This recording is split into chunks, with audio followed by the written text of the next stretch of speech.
मयूरेश जोशी को जोड़ लेते हैं। Mayuresh, good afternoon. Mayuresh, fundamentally क्या पसंद है आपको? Afternoon Anuj ji, afternoon Harshita ji, afternoon Veeru ji, and good afternoon to everyone on the panel. हमें लगता है आई थिंक बैंक्स में सिलेक्टिव रहके बैंक्स को बिल्कुल खेला जा सकता है। Within this public sector banks अच्छी खासी स्ट्रेंथ दिखा रहे हैं, क्वार्टरली अपडेट्स भी ठीक ठाक आए हैं। Bank of Baroda is something that we are liking at William O'Neill.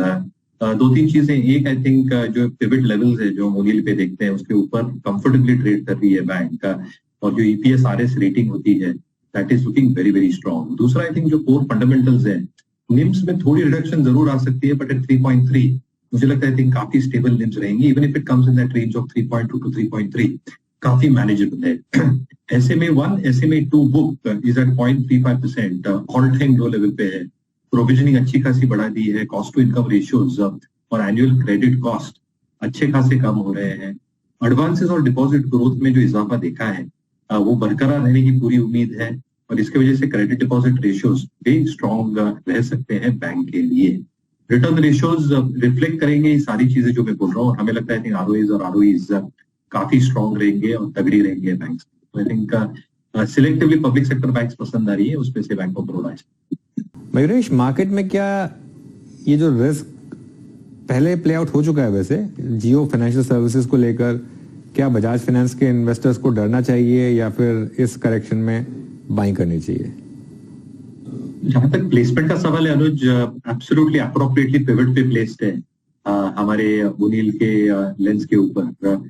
जहां तक डिसरप्टिव नेचर ऑफ बिजनेस रहा है, I think Jio financial services का जैसे एक पूरे होता है, कंपटीशन इंटेंसिटी जरूर बढ़ेगी, बट जो इनकी होल्ड है स्पेसिफिकली कंज्यूमर ड्यूरेबल लोन्स पे, आज इनकी जो डेटा बेस है बोथ एसएमई और कंज्यूमर ड्यूरेबल जो लेते हैं, जो क्रॉस सेलिंग की अपॉर्चुनिटीज इनके पास है, और ये जो ऐप डेवलप कर रहे हैं जहां से कॉस्ट एफिशिएंसीज इनके प्लेटफॉर्म पे 100% प्ले आउट हो अगले कुछ वर्षों में in a very efficient manner, मुझे लगता है काफी पॉजिटिव्स है in terms of margin accretion और earnings growth for the company itself. दूसरा I think the space itself is so large. हम जब 5 ट्रिलियन की बात करते हैं, जो डिस्क्रिशनरी स्पेंडिंग पैटर्न्स बढ़ेंगे अर्बन और रूरल इंडिया के, कल ही में एक मीडिया रिपोर्ट पढ़ रहा था जहां पे middle income households are actually expected to triple in the next 10 years, जिसका डायरेक्ट बेनिफिट ये सारी फाइनेंसिंग कंपनीज को होगा as their lifestyle changes start going through. तो ये लगता है मार्केट अपॉर्चुनिटी लार्ज है, टारगेट ऑडियंस लार्ज है, डिसरप्टिव नेचर की वजह से बिजनेस में थोड़ा शॉर्ट टर्म इम्पैक्ट जरूर आ सकता है, but at the end of the day qualitative franchise. Finance आज आपके सामने करीब करीब 100 रुपए का दबाव देता हुआ, लेकिन कुछ और काउंटर्स जहां पर स्पेशली जो मिड कैप्स में आउट परफॉर्मेंस देखने को मिली है। एक और स्टॉक जो सुबह से ही काफी ज्यादा चर्चा में है और इसको हम पहले काफी डिटेल में डिस्कस कर चुके हैं, टाटा कम्युनिकेशन स्क्रीन पर रखते हैं 6% ऊपर, और आज वॉल्यूम पिकअप है।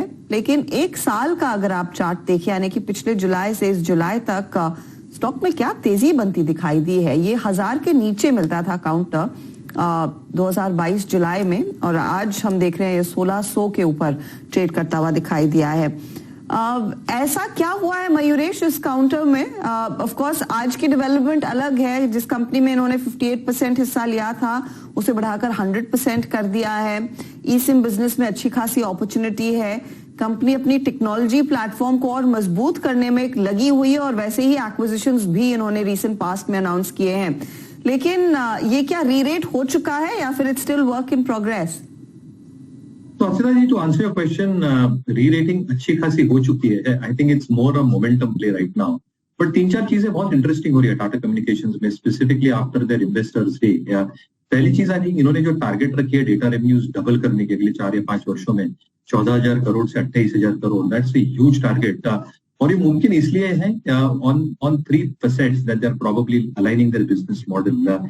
एक, जैसे आपने राइटफुली कहा, प्रोडक्ट टू प्लेटफॉर्म कंपनी कर रही है जिसका पूरी अंडरलाइंग थ्रेड डिजिटल फाइबर होगी, और डिजिटल फाइबर इसलिए या अचीव करना बिल्कुल पॉसिबल है।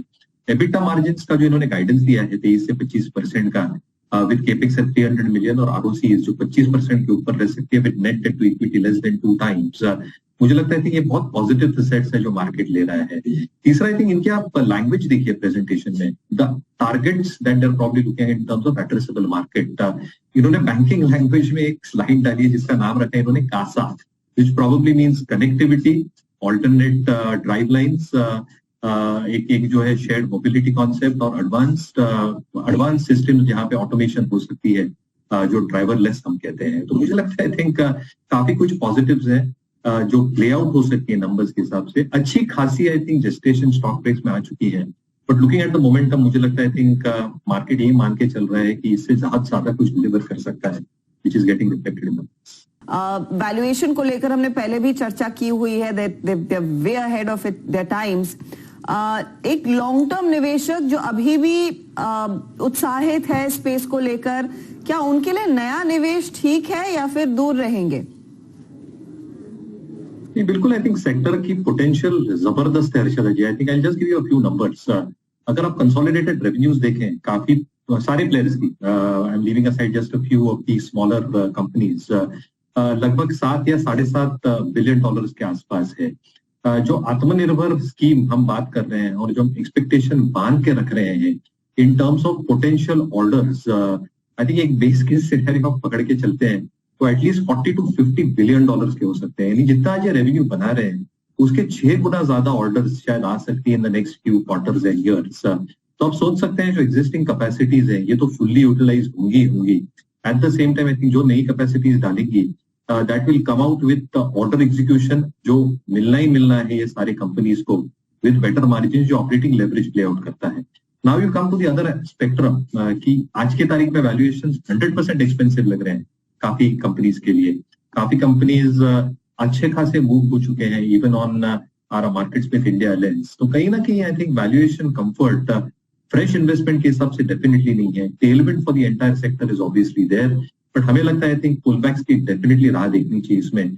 और काफी कोई कंपनीज है इसमें। I was also looking at companies like PTC industries जो टाइटेनियम प्रोवाइड करती है, जो एक बहुत रेयर मेटल होता है और जिसकी आई थिंक यूसेज बहुत स्पेशलाइज्ड एप्लीकेशंस में लगती है, but even that stock is probably run up quite significantly. तो डेफिनेटली पुलबैक्स की राह। मिड कैप फंड के चलते हैं मयूरेश जी के पास। मयूरेश क्या पिक कर रहे हैं आप? वीरू जी, पेपर सेक्टर पे ध्यान है और हमारी जो स्विंग ट्रेडिंग टीम ने मोमेंटम स्टॉक पकड़ा है मिड कैप स्पेस में, यही सेक्टर से हुआ है शेषशाही पेपर। 2-3 चीजें इंटरेस्टिंग हो रही है। एक तो टेक्निकली बहुत स्ट्रांगली प्लेस्ड है stock, is what our swing trading team feels. On fundamentals 2 चीजें हो रही है। एक आई थिंक जो कैपेसिटी है बढ़ा रहे हैं, पेपर कैपेसिटी की जो एक इंक्रीज होगी 1,65,000 टन से लेकर 2,31,000 टन में, that should be substantial in terms of volume growth. दूसरा अगर आप देखें जो पल्पिंग कैपेसिटी है ये बढ़ा रहे हैं 1,80,000 टन से 2,50,000 टन पे। तो ये जो लकड़ा बगैर यूज करते हैं इनकी जो एक बैकवर्ड इंटीग्रेशन होगी ये जबरदस्त तरीके से मार्जिन को सपोर्ट करेंगी as all this capacity start coming through अगले कुछ महीनों में, अगले कुछ क्वार्टर्स में, and that can have a huge incremental impact revenue flow पे। जहां तक नंबर्स का सवाल रहा, पिछले तिमाही में उन्होंने एक अच्छी क्वार्टर पोस्ट की थी इन terms of top line, margin और बॉटम लाइन। ईपीएस 19 रुपए 23 पैसे पे आया था कंपेयर टू Q4 जहां पे 18 रुपए 17 पैसे का ईपीएस आया था। ओवरऑल कंसोलिडेटेड ईपीएस 65 रुपए के आसपास आया था। और जैसे ग्रोथ लग रही है ये सेक्टर के लिए वॉल्यूम और price wise with input cost expected to go down और मार्जिन स्टेबल रहेंगी, कहीं ना कहीं I think bottom line growth भी अच्छी खासी रहनी चाहिए। लेवरेज मैनेजेबल लेवल्स पे है और 2% की डिविडेंड यील्ड है। तो हमें लगता है आई थिंक शेषशाही पेपर एक बहुत अच्छा विकल्प हो सकता है। हम स्टॉप लॉस ये इन्वेस्टमेंट आइडिया के लिए 278 का मान के चल रहे हैं और लक्ष्य 324। क्लियर डिस्क्लेमर, ये स्टॉक रिसर्च नोट तो क्लाइंट्स के पास गई है, मेरी पर्सनल होल्डिंग स्टॉक में बिल्कुल। मयूरेश, क्या यहाँ पर एक बड़ा सरप्राइज आ सकता है? क्योंकि कल नेटवर्क 18 के एक्सक्लूसिव इंटरव्यू में M&M के टॉप ब्रास ने यही कहा कि टेक महिंद्रा को मैंडेट दिया गया है अपने मार्जिन्स को और बेहतर करने का और कॉम्पिटिटिव रहने का, और जो 5G पर इस कंपनी की पकड़ है उसका इस समय सबसे ज्यादा फायदा उठा के बिजनेस में स्केल करने का। Absolutely that remains a huge possibility Harshada ji. और उम्मीद यही है कि जो नंबर्स हैं the worst is probably behind us, और जो रिपोर्टेड नंबर्स आ सकते हैं अगले कुछ तिमाहियों में will be relatively better than the peer set. Having said that, आपने जो 5G का जिक्र किया, एक जो ग्लोबल इंडस्ट्री के एड्रेसेबल साइज है, आपको एक क्विक अंदाज देता हूँ। पहले तो क्लाउड मार्केट की size that's expected to be around $480 billion आज की तारीख में, वो $1,500 बिलियन हो सकते हैं अगले 5 वर्षों में। स्पेसिफिकली 5G की अगर बात करूं तो जो स्पेंडिंग 2022 तक हुई है लगभग $100 बिलियन के आसपास, that can actually be 20 times in the next 5 to 6 years. So आप समझ सकते हैं कि इकोसिस्टम में if you leave aside the next couple of quarters, 3 quarters, जो 5G इकोसिस्टम में स्पेंडिंग हो सकती है, उससे कितने ऑर्डर बिन्स आ सकते हैं for software as an industry to support this entire ecosystem. और टेक महिंद्रा का एक बहुत इंटीग्रल और इंपॉर्टेंट कंपोनेंट रहता है ये पूरे इंडस्ट्री का. इसको शायद एक बहुत बड़ा बेनिफिट मिल सकता है. तो कहीं ना कहीं आई थिंक पीयर सेट से थोड़े better numbers versus behind us और एड्रेसेबल मार्केट से जो यूज है, ये शायद ये सारे फैक्टर स्टॉक्स को मोमेंटम